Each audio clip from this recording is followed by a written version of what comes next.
Veterans Voice is a show that connects veterans and active members of the military to qualified guests who help you find programs and benefits you qualify for and discuss housing, education, career training, and other topical matters. Every show addresses issues that affect your life. Each week, Veterans Voice will begin with a story from one of our veterans about his or her experiences in the military. We want to thank these veterans for sharing these stories with us. Tonight's Veterans Voice features Corporal Ted Lewis, United States Marine Corps, who served from 1966 to 1969. He started out as a heavy equipment operator and mechanic and soon found himself as a special security officer for a top-secret communications site in Wahiawa on the island of Oahu, Hawaii. Ted is an avid scuba diver and former water safety survival instructor. After he was released from the Marine Corps, he joined the Boston Police Department's Special Investigative Unit as a crime scene photographer, and he went on to also become a small arms weapons instructor. We met up while he was about to produce a live call-in show for the Boston Neighborhood Network, and this is his story. Go ahead, hit it off. Hi, my name is Ted Lewis. I'm a United States Marine Corps veteran from 1966 to 1969. I went in heavy equipment, 1341 heavy equipment was my MOS, and switched to security for a while, where I worked in Wahiawa after receiving my security training at Pearl Harbor. From there, I was returned back to Kenneoy Bay to put together equipment that was kind of shot up in Vietnam. And interesting thing is, during my stay in Hawaii, I was sent to San Diego to become a water survival instructor for the Marine Corps. So it was an outstanding couple of years I spent with the Marine Corps. And the other thing is, I must add, is that I was in the Sea Scouts from 7 years old till I was 21, so I was well prepared for my military experience. And Bob Egloff, God bless him, was the captain of the Queens Nautical Cadets out of Astoria, Queens, New York. And needless to say, when going into the military is a strange experience for those who hadn't had any content with the military. And I approached him and I said, Captain, I says, I'm going into the Marine Corps. He says, outstanding. I said, but I'm kind of scared. He said, well, look, there's two ways to approach your tour of duty. You can drink your way around the world, or you can learn your way around the world. It's up to you.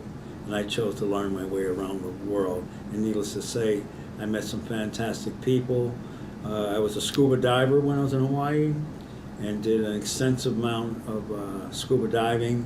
The deepest I've ever dove was 100 feet, and it was absolutely fabulous. So tell me, what would you tell your grandchildren about your overall positive experience in the Marine Corps? Well, you know, I think any experience in the military is worth its weight in platinum. First of all, discipline. Also, that you learn you have options. And as they taught me in the Marine Corps, you never give up until your mission is accomplished. And there's times when I've had blocks in my life, and it chimes in. You don't give up until your mission is accomplished. The saying goes, if you always do what you've always done, you'll always get what you got. And I always approach things as, I'm not giving up until my mission is accomplished. So it's what life is about. And when you see young people out there today who don't have the inclination and realization that they have options, and what the military does, it teaches you that you always have options.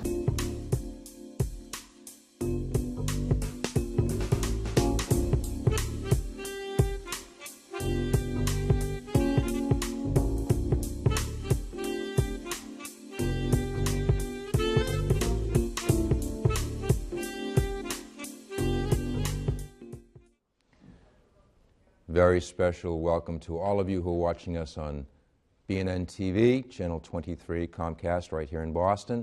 Special welcome to all of you watching us on the RCN cable system, and those of you who are watching us live stream, bnntv.org, right here in Boston. My co-host, Jim Sayer, and Jim and I are, we feel strongly about the military. We support our men and women in uniform, Sure. and we hope the best for them, keep them out of harm's way. Yeah.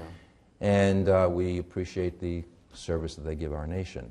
So I know that you have something special you want to talk about. Yeah, this was actually created through John O'Neill, who is at the Club Cafe, and he Right. puts these things together called First Mondays. And he offered me a chance to do a show. He said, Bob, I can give you a couple of dates, and he mentioned September 11th. And I said, John, you realize it's 9/11. He says, Right. yeah, but maybe you can work around it. So I was trying to find ways to do that, and I said, you know what, maybe we could find a show that could pay homage or do a tribute to those American men and women who fought and died in World War II. And since I love singing the music of that time period, why not? So the brain started to go, and the wheels started to turn, and then I turned to Cindy, and I mentioned my idea. And now she and I have worked together a couple of times in the past. She's a featured singer for the Winokur Band. They're a trio that plays everywhere. And she said, sure, why not? Let's put on a show. And then I incorporated Steve Heck. He's a very busy accompanist. He came in, and then we had Michael Ball on bass. Mm-hmm. So we were going to perform it at the Napoleon Room, but because of the outpouring of more reservations, it was great. They moved us into the back A bigger area. venue. Yeah, which is great. Mm-hmm. So just by luck, I happened to be visiting the Career Center in Norwood, and there was this guy over here, and we just started to chat. Mm-hmm. And all of a sudden, we were connecting. I said, he says, Bob, you like to sing? I said, yeah. I said, I'm a stand-up comedian. You're also an actor. Yeah, that's correct. Right. And so we started the ball rolling on that. And a very interesting story. I came back to see him the weekend after we met, and he said to me, Bob, did you leave a CD behind? I said, no. What does that mean? Right. He showed me a handmade CD with the wording on it, Letters from Home. And I went, what is going on? Love Letters from the Front, I call the show. He pops it into the player, and World War II music comes up. In the Mood was the first. Yeah, In the Mood. And that's a song that we associate with World War II. And I couldn't believe it. We're hoping to get a project going, maybe presenting it to the USO and maybe visiting it with different bases around. My father was a World War II veteran. And that's important. The reason I say that, folks, is because we're out there that still, we want to show our appreciation by doing this. And they would love it, too. I mean, this is a very, very important part of their lives as well. Oh, yes. I agree. Yeah. Cindy, your involvement with this is what? Vocalist with Bob. He asked me, and I'm so glad. I didn't know what we were going to do. I will sing anything, and he put the show together, and asked for my opinion on a few songs and all, but he mostly picked them out himself. And these are songs, of course, that were popular during World War II. Yeah.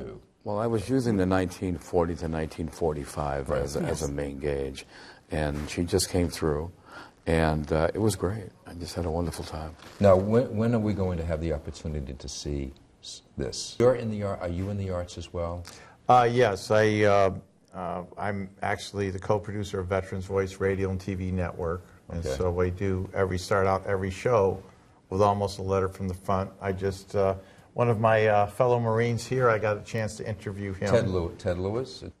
We were talking for 5 seconds, and turned out he knows everybody that I served with at Naval Air Station South Weymouth, and he's doing a special event actually tomorrow to get a full-blown museum, so we never forget the service that was done right here in our backyard. But I was in the arts. I got the People's Choice Award every year in school as the class comedian and class actor, and I hold that with high esteem. So you've got a pretty good acting. Oh yeah, and I taught dramatics and conversational English in Japan at 4 colleges when I was there. If I can, sure. The person that put this together, it's called Remember My Service, and that's what we're talking about. Right. This is just one example of what they do. It's a 50-year commemorative, a time to honor. And as we know, the Vietnam-era veterans, a veteran, and I was in Iraq too, we didn't get quite the reception. Everyone turned to us as the architects of everything, and we were just serving our country. And that's what it's about: service, duty, and sacrifice. Every one of these is from the Library of Congress, their story as an Army nurse, what you went through, as a truck driver, as a grunt. And they're not all combat stories, they're just But they're out in the front field. They're out in the field, too. Tell me an Army nurse doesn't lines. see trauma. Yeah, front lines. You know what I mean? She has to deal with the effects of war. And this is a great, and we're trying to get these to sponsor, to give to especially Korean War vets. They have a tribute book for that. Right. Vietnam vets. To give a book like this to the family and present it to the service member before they pass away, so this stays on the coffee table all the time. What did Grandpa do? Here's what he did. He went to D-Day. He was in the invasion. Yes, He was in the invasion itself. Yes, Normandy he invasion. yes, he right? was. Wow. And Wow. he got a hold of 3 pictures. My mother had them for years. Right. I don't know where they are now, but he had 3 pictures, and he showed the carnage afterwards. Wow, that was. And you know, yeah. it was. If you look at it even today, it bothered me because it bothered him. But I think what they're doing is remarkable. How many people today are doing what they're doing? But you know, the Vietnam guys coming back and the girls coming back too. They were hit with such negative response. But I think over time, people start to realize these people were doing what they were asked to do. John, the pendulum has totally swung the other way. I went home, and my friends at a party welcomed me home, riddled me with questions like I was part of the presidential staff, and I was a PFC, and the ultimate thing was they said to me, "Why do you want to be a baby killer?" And I know that's right. harsh, isn't it? Right. But that's what I was a 19-year-old, that I was 18-year-old, that I was going through, and that was the mentality of the time, too. Right, but you will never forget, and it'll never happen again, where they will hold the people, the warriors, responsible. You know, I remember this. I remember that. We all remember that. But I think, though, with the Iraq invasion, people had a new appreciation of what the military men and women go through. And I think that's people realize that now. Glad you mentioned that, because there is a book here also, a tribute to liberation of Kuwait. Right. And what people don't realize is there was a lot of protesting before Desert Storm in Kuwait and all that stuff, right? Mm-hmm. But it stopped as soon as all the reservists, when your Uncle Bill and Auntie Lou were activated, all the protesting stopped, because it went from a total force reserve concept to reality, and it worked. But the main thing is that we appreciate the service that our young men and women do, and not so young men and women do. Yeah. And then this is a way of us using our talents. Giving them honor children. and remembering their course, service. yes. Yep. If you watch the old Bob Hope films, I mean, his audiences were just starving for entertainment. Oh. And they loved him to death. He could just talk about anything and get a laugh. Right. I mean, they wanted to be. Raquel Welch helped a little. Well, yeah, maybe so, and Marilyn Monroe. Yeah. But he, watching him was a master. Right. And, but you see these starved troops looking for entertainment. Because you realize It was what they're wonderful. going through out there. Yeah, I They're know. starved out there. Yeah. And they were at the front. They're in the front They were at the line. front Well, that was line. the other thing. Yeah. There was, when I was in Iraq, was really funny. The only one that came to our forward operating, we were 10 miles from the Iranian border, and Right. the only group of the USO that came to our FOB was the WWE. And all these guys were crazy fans of wrestling, and I got my buddy a challenge coin. It was like I gave him $1 million. But the funny thing, Maria was one of the female wrestlers, and we're at the DFAC, the dining facility, and they're coming in. The girls are coming in. They're all going, that's Maria, you know. And I'm like, you know, I don't know these people. There was a chair next to me, and I said to everybody at that, I said, Maria's going to sit right here in 2 minutes. Yeah, right, Duke. 2 minutes later, can I sit here? You get him going. It was awesome. Oh, It sounds like could be a long. Yeah, I hope. I never dreamt that this thing would be what it Escalate was. to what yeah, it is. but thanks to Charlie's help I mean, I'm looking forward to, I mean, I would love to see Jim hand me a tour schedule. Hey, Bob, we're at Pease. We're over here at Hanscom. Newport. We're going to be going up to Maine, or even take it across the country, or thinking really big globally. Now you're really talking. Exactly. Yeah, why not?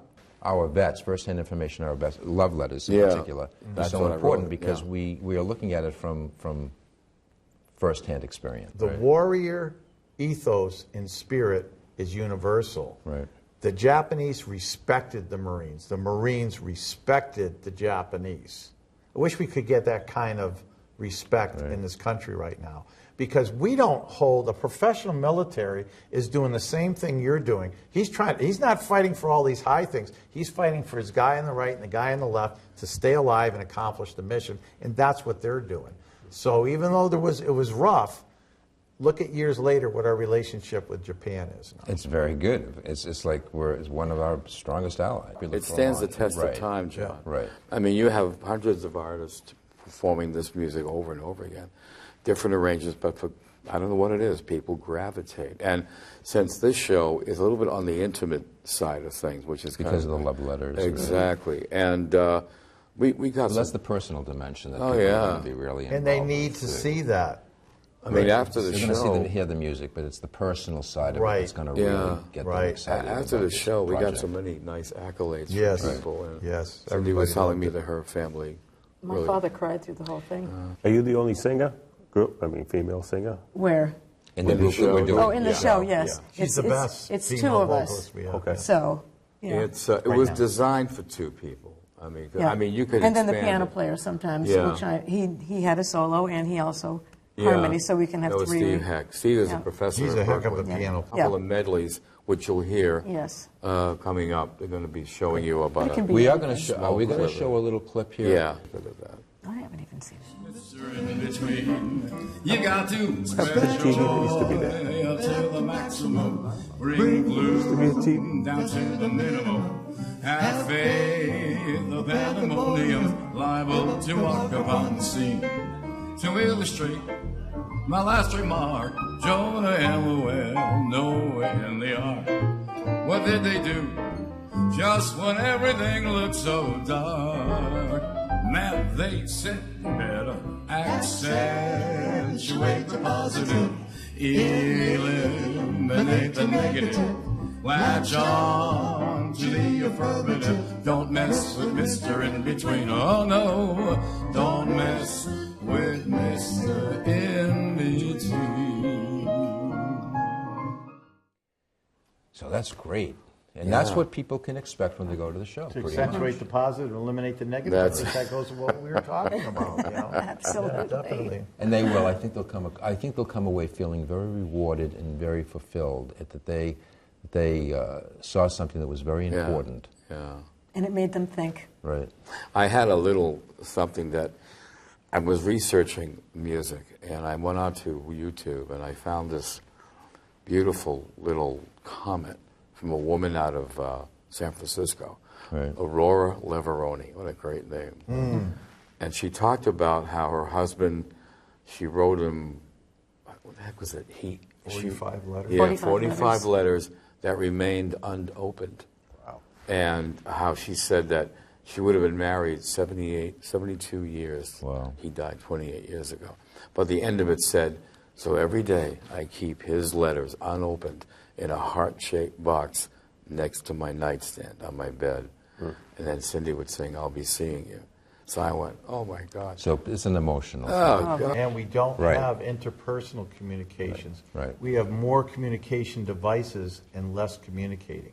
People really experience that Yeah. when they're out on the battlefield. Oh, yeah. Yeah. You know, that interpersonal, and how important the guy or the girl next to you really is, or the nurse, true. or the people that you're working Yeah, I with. think technology has Right. kind of dumbed down our society Yes. where we don't talk anymore. We don't really relate. LOL. Thank you. OMG, and you know, it's crazy. So we're getting the show from the perspective of the people that it actually served through authentic letters and Communication. music that Yes. music that was actually a part of that era. Right. I'm hoping to expand the show to maybe 90 minutes. Now, Jim has other ideas. And when the veteran deploys, the family deploys. Because remember, even with the Day of Community, when I went to Iraq, I knew what I was doing, but nobody at home. No. And whenever there's an absence of information, my mother was a professional warrior. She was Irish. Well, right, but I the think siren would go, that's my boy. You know what I mean? Yeah, so but anybody, when a person is in harm's way like that, exactly, is going to think the worst. Their loved one is going to be, whatever, injured or not around anymore. Or hopefully, he's going to be or she's going to be okay. And I think people realize that, and I think that's normal with anybody. Jim, did you want to add anything to that particular? This whole thing started out from where? So when we were talking about dates, like I was telling John earlier, 9/11 came up. And I just, for some reason, I was thinking about, well, okay. Were you both on the same level? Did you both know have the same ideas? No, it was just me. It was my idea. Yeah. My idea, and it just happened. It just bloomed. He just thought 9/11, Yeah. It's exciting, and he sure. wanted to It make a is. program that was appropriate. Because I just, getting to meet Charlie and how he was very influential. You didn't know each other before all this happened? No, but he became... It was like Kismet cousins. Well, actually, I think somebody said, you need to talk to Charlie. For some reason, you talked to somebody. Oh, the woman at the desk. At desk said, no, you need to talk to Charlie. And then, he came up, we started kibitzing, and then that one thing and led then- to another. And then that CD, that was a sign. Yeah. Because it just appeared. It was amazing. I said, how did this happen? Through Charlie, I was blessed to have met Lori and Jim, and hopefully it's the start of something big. They book like other tribute bands as well, which they do.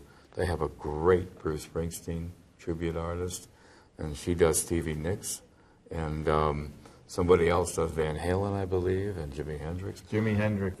Charlie Duquette and Cindy Gale. That's right. And Bob DeChico. DeChico. That's okay, I'm used to it. And DeChico. And I want to thank them so much for being on the first part of the show. And as Bob had mentioned to us, we're going to hear a little more from our next guests.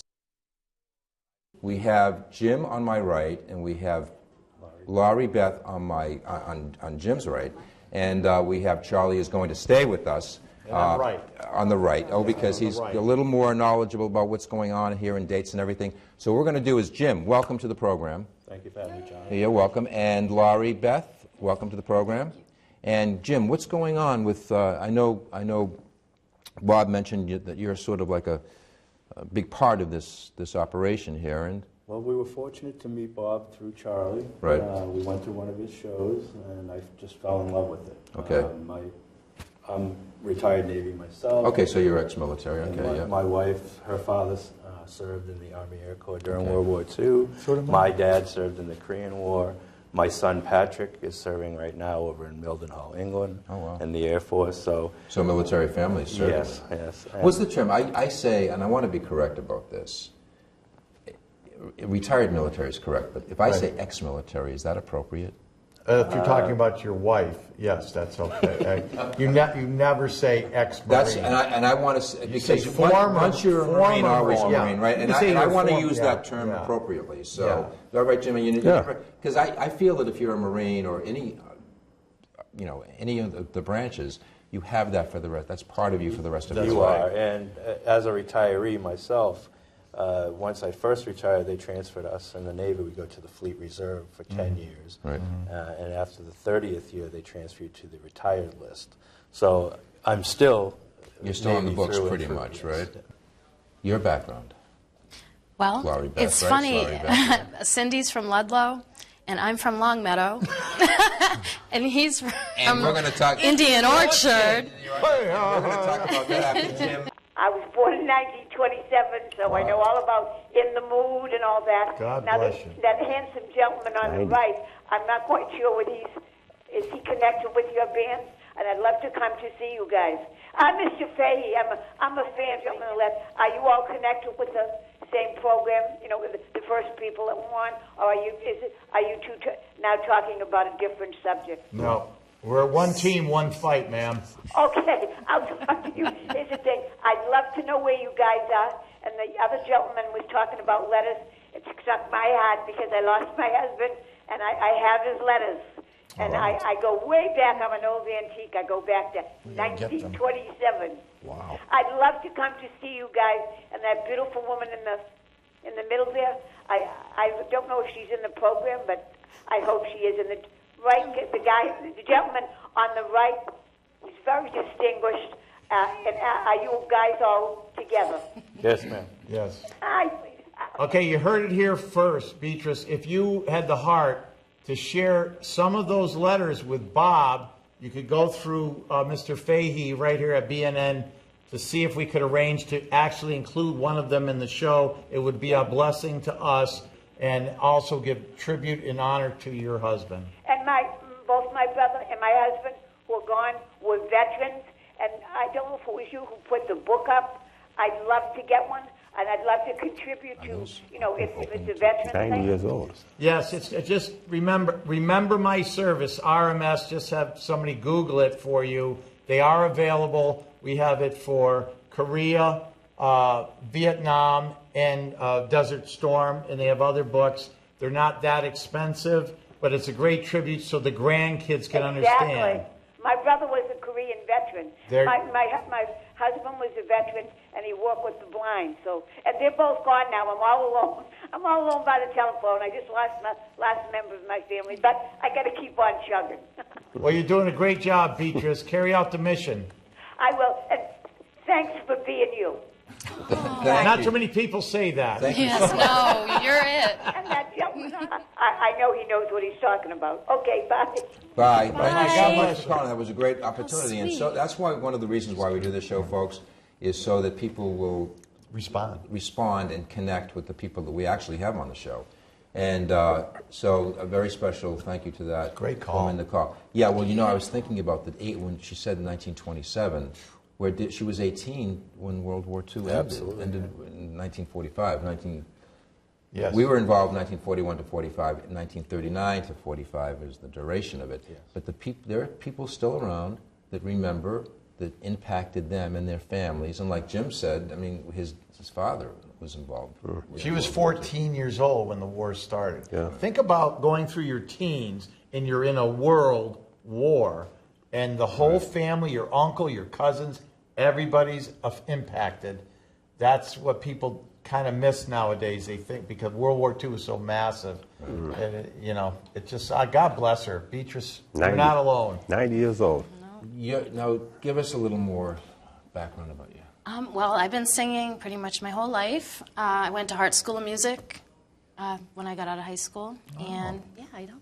And I went to Fitchburg State College for television and film production. Oh, so you have a connection with this whole business, yep, too? Absolutely. Okay. And I had my own company, LBS Productions, which was a production company, DJ services, music services. Where did you do that DJing? Any military places? I did, yes. I worked at Hanscom Air Force Base for 14 years. I was their DJ.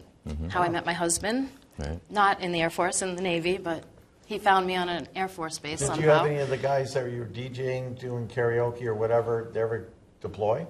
Yes, and it was funny, when they did deploy, they were calling me and asking me to send them karaoke CDs because they wanted to sing out in wherever they were. Wow. They really missed the karaoke and the DJ. Yeah, so we'd send them copies of songs that they could sing while they were working. So all of you, including our first guest, Jim, right? All of the people here on the show tonight, they're not only actors, like Bob's an actor, we've worked with Bob on projects too, but you're all really part of this whole production. I mean, you really are part of it. Yes. The thing I was going to say, not only does, and by the way, the other group that they have is called Mustard Seed Productions. Right. And tell me, this is not an example of the parable. The smallest seed becoming the largest tree, and this is the many branches that we're talking about. But he also has veteran bands. One of them is... Major Thomas Steele, he performed with his band Partisan Rancor, where they perform original music. They served overseas in the Middle East, Iraq, and they used some of their music. They put Middle Eastern undertones and things like that. It's beautiful stuff, really poignant. And we had them play at one of our music festivals that we put together over the past couple of years. One in particular was held on the USS Massachusetts, and all the musicians involved, every one of them still to this day, has come to me and said the greatest thing, the greatest time, the most impressive venue they've ever played was under the guns of the Big Mamie.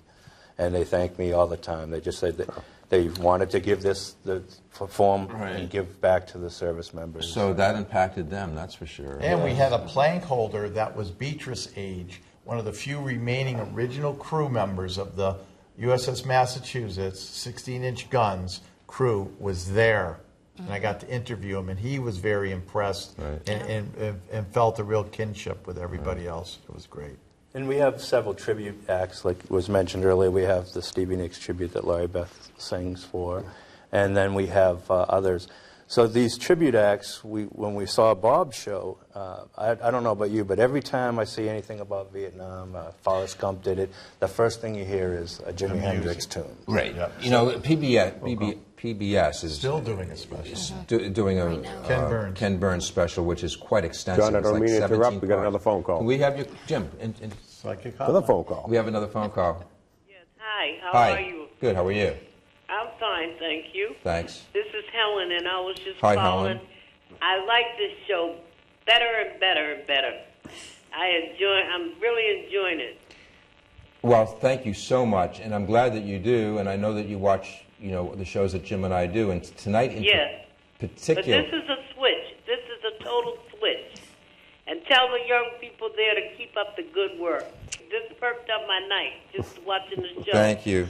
All right. You all have a good night, and keep up the good work, like I said. Glad you're feeling better. You have sleeping mercies tonight, okay? Okay, all right. Good night. But I don't think that, in my recollection, people who have been involved with the arts that were so involved with the military aspect, like yourself. I mean, you're really tight with the military because you're military yourself. Yes, and one of the things, like I mentioned to Laurie Beth, I couldn't have got through boot camp without music. And the first time we were allowed to go to the PX, the base exchange, to purchase some toiletries or whatever, I purchased the Walkman and 2 cassette tapes to get me through the nights at boot camp. Well, music's a big, you know, I think music is more important now to many people than it was before. So when we saw Bob's show, we thought, you know, this is wonderful. I had tears myself. And we thought, you know, Laurie and I, we discussed it later, and we said, you know, we can do something with Bob and bring this to the other conflicts, bring this to up to date, bring the music and Desert Storm and Iraq Desert Storm and all the subsequent Vietnam, conflicts, Korea, and the war against terror. Right.